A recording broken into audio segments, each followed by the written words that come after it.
ফুলৰ পাতৰ হাজোন কাচোন এই গাঁও আপোন আপোন এই গাঁও নিচেই আপোন এইখনি গাঁও আপোন আপোন ইয়াতে দেখো নতুন সপোন কোনে জুমি চাই জুৰিৰ দাপোন ফুলৰ পাতৰ হাজোন কাচোন এই গাঁও আপোন আপোন এই গাঁও নিচেই আপোন মনত পৰে নে অতীতত আইতাই গোৱা এনেকুৱা গানবোৰৰ কথা তুমি পাহৰিলেও মই নাই পাহৰা আমাৰ গাঁৱৰ কথা বঢ়িয়া ছাৰ বঢ়িয়া বঢ়িয়া দে বাৰু ঠিক আছে এইখনি গাঁও বৰ ধুনীয়া গান গালি দেই উৰেকান্ত তই মনত পৰা দিয়কচোন ছাৰ অতীতৰে ঘুমধুৰ গীতবিলাক তাকেহে আজিকালি এই অতীতৰ হুমধুৰ গীতবিলাক শুনি পাবলৈকেই নোহোৱা হৈছে ইউটিউবটো বাচি আছে বুলিহে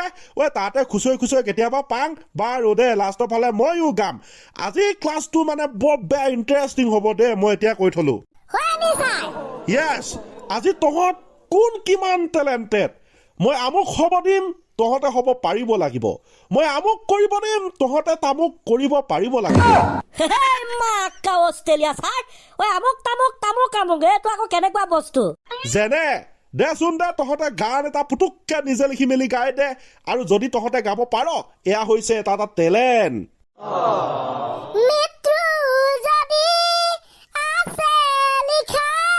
ভাত খাওঁতেও হ'ব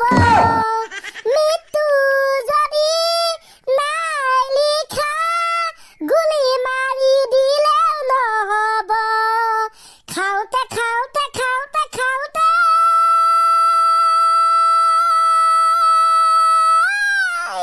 মৃত্যু যদি আছে লিখা শুই থাকোঁতেও হ'ব মৃত্যু যদি নাই লিখা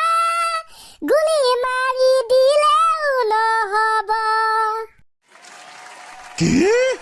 তোৰ মুখত মানে গান আহিয়েই গ'ল এই প্ৰতিভাটোক চাই আপুনি কি বুলি নাম দিব এতিয়া কওকচোন কওক ই নৌ গাবলৈ কওঁতেই গাই দিলে গানৰ কথা কোৱাৰ লগে লগে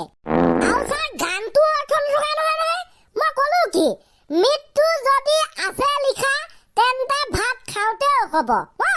যদি আপোনাৰ সেইদিনাখন মৃত্যুৱে লিখা আছে তেন্তে আপোনাৰ ভাত খাওঁতেও মৃত্যু হৈ যাব পাৰে দেই ভাতটো আপুনি অকণমান স্পীড খাই দিলে আপোনাৰ ডিঙিয়ে চিঙিয়ে মুখে চুখে লাগি ধৰিলে আপোনাৰ উশাহ বন্ধ হৈ গ'ল তাৰ পাছতে আপুনি মৰি থাকিলে কিন্তু যদি আপোনাৰ মৃত্যু লিখাই নাই তেনেহ'লে আপোনাক কোনোবাই গুলি মাৰি দিলেও নহ'ব এনেকুৱা বহুত উদাহৰণ আছে গুলি খোৱাৰ পাছতো এতিয়াও বাচিয়েই আছে হয় হয় দে পিতাহঁত তহঁতেনো কোনদিনা অৰ্থ নোহোৱা গান গা হয় নাই বাৰু বাৰু বস্তি লাগিলে এটা প্ৰতিভাৰ উজ্জ্বল ভৱিষ্যত পাইছে নেক্সট তহঁতক যদি মই হ'বলৈ দিওঁ তহঁতক যদি মই ক'বলৈ দিওঁ যে তহঁতে এনেকুৱা এটা টেলেণ্ট দেখুওৱা যে তহঁতে কুৱেশ্যন বনাব লাগিব কুৱেশ্যন ক্ৰিয়েটিং কিন্তু এটা চৰ্ত আছে এনেকুৱা কিছুমান কুৱেশ্যন বনাব লাগিব এনেকুৱা এটা কুৱেশ্যন বনাব লাগিব যাৰ আনচাৰে হয়তো আমি বিচাৰিলেও পাবলৈ সম্ভৱ নহ'ম এনেকুৱা এটা প্ৰশ্ন বনাব লাগিব যাৰ উত্তৰেই নাই মাই ডগ ছাৰ প্ৰশ্নটো চবেই বনাব পাৰে কিন্তু এই চৰ্তটো মানে বৰ হেভি দেই সেইবাবে ক'লো যোনে পাৰে তাৰ প্ৰতিভা খাটাৰা আজি কিন্তু আমাৰ ছাৰে প্ৰতিভা সন্ধানী পৰীক্ষা পাতিছে যেন পাওঁ হ'ব পাৰে এটাৰ প্ৰতিভা ওলাই গ'ল হয় নাই পটাপট গান গাই দিলে এতিয়া চাং কোনে পাৰ এটা সাংঘাতিক প্ৰশ্ন ছাৰ উত্তৰ হয়তো নাই নেকি আমাৰ ভাৰতৰ প্ৰথমজন মিছলীয়া ব্যক্তিৰ নাম কি কি ক'লি প্ৰশ্নটো কি ক'লি আকৌ এবাৰ কচোন য়েছ ছাৰ আমাৰ ভাৰতৰ প্ৰথমজন মিছলীয়া ব্যক্তিৰ নাম কি আচ্ছা মই যেনেকুৱা প্ৰশ্ন আশা কৰিছিলো তেনেকুৱাই পালো তোৰো উজ্জ্বল ভৱিষ্যত কামনা কৰিলো দে উজ্জ্বল ভৱিষ্যত হৈছে তোৰ গম পাইছ না এইটো খাতৰা প্ৰশ্ন উত্তৰ হয়তো আমি বিচাৰি নেপাম থেংক ইউ ছাৰ ধন্যবাদ ছাৰ ৰাম কৃষ্ণ চবৰে প্ৰতিভাবিলাক দেখোন উজলি উঠিলে মোৰটোহে বাকী আছে তোৰো প্ৰতিভাটো উজ্জ্বল হ'ব দে ৰ মই আকৌ সুধিম নহয় বাৰু গাইজ তো আপোনালোকে গম পায়নে যে এইখন ভাৰতৰ প্ৰথমজন মিছলীয়া ব্যক্তিৰ নাম কি কোন হয় কওক যদি পাৰা কমেণ্টত পাৰে যদি কমেণ্ট বক্স খালী আছে হয় নাই দি দিব উত্তৰটো ঠিক কলি মই যদি কওঁ যে তহঁতক যদি কোনোবাই নিউজ এংকৰ এটা পদ দি দিয়ে চাকৰি দি দিয়ে তহঁতে নিউজ এংকৰিং কৰিব জানিবিনে নমস্কাৰ স্বাগতম জনাইছো দিনটোৰ কেইবাটা গুৰুত্বপূৰ্ণ খবৰ মাজলৈ পোনপ্ৰথমতে দিব বিচাৰিছো এটা বিগ ব্ৰেকিং নিউজ অসমত সৰ্বত্ৰ চৰ্চাত থকা এটা বিষয় পংখী সন্ধিকৈ ৰহস্যজনক মৃত্যুৰ খবৰ সঁচাকে দেই ৰাইজ মানুহৰ জীৱনটোত কেতিয়া কি হয় কোনেও গম নাপায় ইমান ধুনীয়াকে চলি থকা এটা জীৱন ইমান ধুনীয়া হাঁহি ফূৰ্তিত থকা এটা জীৱন খন্তিকতে যে এনেকুৱা হৈ পৰিব পাৰে ভাবিবই নোৱাৰি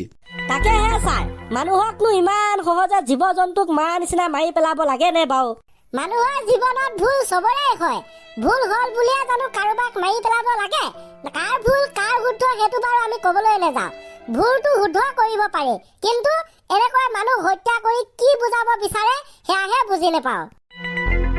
কি কবি আৰু মানুহৰ জীৱন আজি আছে কালি নাই আৰু দীপজ্যোতি ডেকা খিতেইকা ইউটিউবাৰ সকলোৱে চাওঁ আমি ভিডিঅ' আৰু তেখেতক দুৰ্বৃত্ত আক্ৰমণ কৰিলে চাওকচোন চাওক মানুহ আজি ছেফ ক'ত কোনেও কাকো দেখিব নোৱাৰে চব হিংসা কাৰোবাক চুৰ ডকাইত তেনেকুৱা উদ্দেশ্যত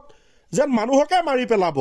তাকেতো ছাৰ ইমান হাঁহি ফূৰ্তিত ভিডিঅ' বনাই থকা মানুহজন ICUত দেখা পালে তাকো কিবা এটা বেমাৰত নহয় দুৰ্বৃত্তই আক্ৰমণ কৰি ICUত ভৰ্তি কৰাইছে কেনেকুৱা এটা মানে বেয়া খবৰ আমাৰ বাবে তাকেহে পায় আমিনো আৰু কি কৰিম সৰ্বশেষত দুখীয়ে যাতে শাস্তি পায় তাকে ভগৱানৰ ওচৰত প্ৰাৰ্থনা কৰোঁ